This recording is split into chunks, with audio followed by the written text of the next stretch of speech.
We're back, and we're here at Colonia High School. Coach Rich Kondrick has brought along 3 of his players here. We have the 3 players here, and we have Sebastian Ruskowski, SAJJAD, IMTIAZ, and Brian Cole, if I said all your names right. Welcome to the show, guys. Guys, what do you need to do to improve from one year to the next? Let's start with you. In tennis, what are you working on from last year to this year? You know, there's always old cliche saying practice makes perfect, but it really is true what they say. You got to constantly keep practicing to get better. Sounds good. Get out there and hit that ball 1,000 times. That's what Andre Agassi used to do, by the way, in his backyard. His father set up a machine for him. Every day he hit 1,000 tennis balls. 1,000 tennis. This is his old original racket, by the way. 1,000 tennis balls. How about you? Definitely improving your weaknesses. If your serve is weak, you need to get out there and serve a couple of hoppers. If your backhand's weak, go hit with someone and tell them, like, oh, can you hit it to my backhand or forehand or whatever it may be. Work on the weakness, even take some lessons off season, maybe, Yeah. right? Mm-hmm. Sid, how about you? You have to be consistent and keep working on your weaknesses, because if you work hard on your weaknesses, you'll improve. And that's what my goal, to keep on improving year and year again. Sounds good. Being consistent. Once you get that shot down, keep doing it over and over again. That's a lot of what tennis is, right, guys? Well, gentlemen, tell me about strategy. What's your strategy? You're a singles player, right? What's your strategy when you're out on the court? Basically, my strategy when I play, I usually try to go for the offensive, try to be more aggressive, trying to get the opponent on their heels, not so me on my heels. Hit to their backhand, come to the net, maybe, kind of a thing? Mm-hmm. Okay. How about you? Strategy, singles, right? Yep. It's kind of like in basketball, they always say good defense is even better offense. And it's kind of the same way in tennis. If you can play good defense and protect yourself from their good shots, then eventually they're going to let up, and then that's when you should turn, that's when you start hitting your best shots. Okay, cool. Doubles, strategy? You have to communicate with your partner, and you have to know, like, which shot your partner can do and which one he can't. So you just have to keep moving around just to help each So other. you learn that in practice, do you? How to communicate? I mean, Yeah, who's good at what? We do practice, like, when we do practice, we just tell each other, like, if I say this, you have to do, like, move back, move forward.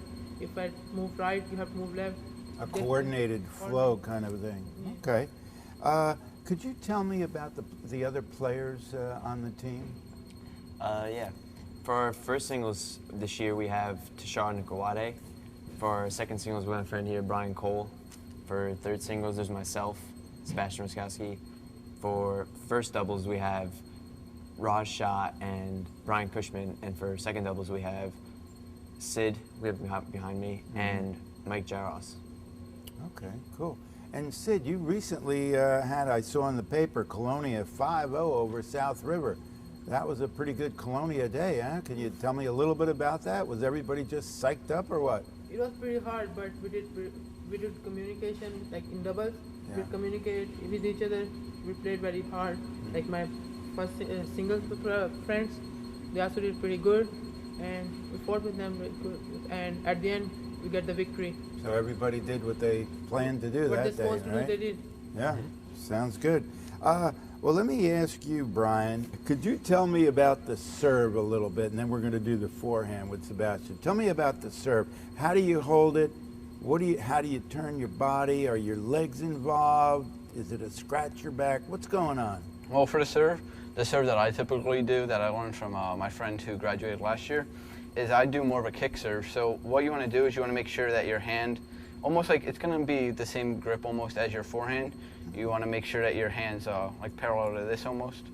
And then is it a tight grip or a loose yeah, you want to grip? make sure your grip is tight, because otherwise, like, you're going to loosen up your grip and you might miss-hit it a lot more.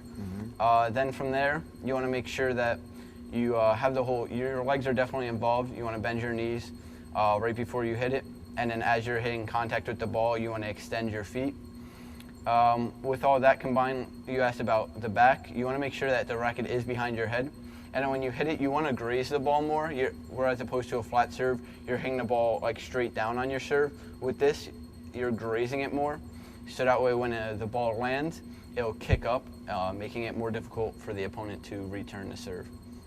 Okay, very good. And why don't you give the racket over here, and why don't you, Sebastian, tell us about the forehand. How do you hold it? What are you trying to accomplish? What do you want the ball to do? Where's it going over the net? Do you turn your body? Are you in an open, closed stance? What's going on? Typically, when I play tennis and I use the forehand, it's my better stroke. I don't really use the backhand as well. But my forehand, I typically go for a little bit more power, and I also put a little spin on it so it doesn't. The ball doesn't necessarily go all over the place. It stays in court, stays in bounds, and keeps the play going, keeps the point in play. How do you generate more power? You said you're a power hitter. I use a snap of the wrists, and when I go up, I snap my wrist forward, and I generate spin, but I also turn my body, so it generates more of a thrust. So from the hips and the turn, you're going to generate a lot of power. Yeah. Okay. All right. Let me ask you guys, who is your favorite player? Sid, let's start with you. Who's your favorite tennis player? Andy Roderick, and he's my favorite because he is consistent and hardworking and always tries his best to achieve his goal. That's why he's my favorite. Okay, consistency is important. How about you, Sebastian? My favorite is Roger Federer, not only because he's the most decorated and highest winning tennis player in the men's game, but also because he has an elegant game to it and always knows what he wants to achieve. That's a very good word to use, elegant game. I mean, he's just like a ballet dancer out there, unbelievable. Definitely say that. No weakness except maybe a high kick to the backhand on a clay court. Other than that, perfect, right? How about you? Who's your favorite player? It would definitely have to be Rafael Nadal. Typically, I would go with maybe like a John Isner who has a stronger serve, but definitely Rafael Nadal. I'm really impressed by the comeback that he's making after his terrible injury last year that took him out of the last Grand Slam. He's just so dominant on clay. He just knows what he's doing and he does it so well. And definitely the lefty play makes it so entertaining to watch. And he never gives up. I mean, all of these guys, they never give up. But Nadal is like, he's like so an quick. Animal out there. He Yep. just goes for everything. It's unbelievable. But yeah, good choices, guys. What about fitness, gentlemen? What do you do in the off season to stay fit for tennis? Because you're going to be doing a lot of running. What do you do? Well, fitness is definitely key. I personally play another sport, soccer. It keeps me in shape. There's a lot of running involved, constant movement. It definitely helps out in the tennis because when you're playing against opponents, you're always running around across the court, trying to get to balls left and right. And that sharp movement that I used in soccer also helped me out in the tennis courts. And what do you do, Brian? As well as like going to the gym and stuff, I think also that's important in tennis is obviously endurance, especially for singles when you're out there playing for like 2-3 hours maybe. So definitely conditioning before the season that we do, that definitely helps. But as well as the guys during the summer, including myself, we definitely have to just stay in shape by running, and that goes back to just hitting a lot, just stay in shape all around.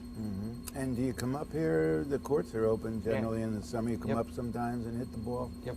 Yeah. Sid, what do you do off season, stay in shape? On weekdays, I go to gym to get in shape, and when it's weekend, I run on the court, like not on the court, like track near the court, because I want to be as fast as I can, so I can contribute with my partner and play much better than last year. Yeah. That's what I do. Okay. Now, gentlemen, what about warm-ups before your match? What do you do? Do you go out and just hit, or do you stretch a little, or do you run? What do you do to warm up before your singles match? It's a little mix of both of them. We stretch, we do different muscle groups. Because you don't want to pull anything, you don't want to risk injury. But also before a match, we also go out and hit with our singles partner, or in Sid's case, a doubles partner, just so that we start getting into the flow and the rhythm of things, so we can prepare for a match. Okay. Warm up? Yeah, I focus on warming up everything. That's the one thing that a lot of guys, you're pressed for time, especially come counties, which are coming up. A lot of guys will try to just rally for the entire time, but whenever I warm up, I try to focus on getting in like everything. I'll try to focus on rallying, then I'll try to get my serve in, first serve, second serves, and then of course you have to focus on net play as well. What's the most important serve, first or second? Definitely your second serve, because I mean, if it's there, then you're in the point. If it's not there, you're out of it.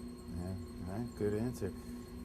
warm up before your doubles match? I agree with both of my friends, but in double you have to contribute more, because you have to communicate with your partner. Right. And in warming up, you have to put force in your serves, because if you do not serve good, your partner is gonna have the same regret as you, because you both are part of that game. So your warm-up serve is part of your warm-up then, to get your serve in. Yeah.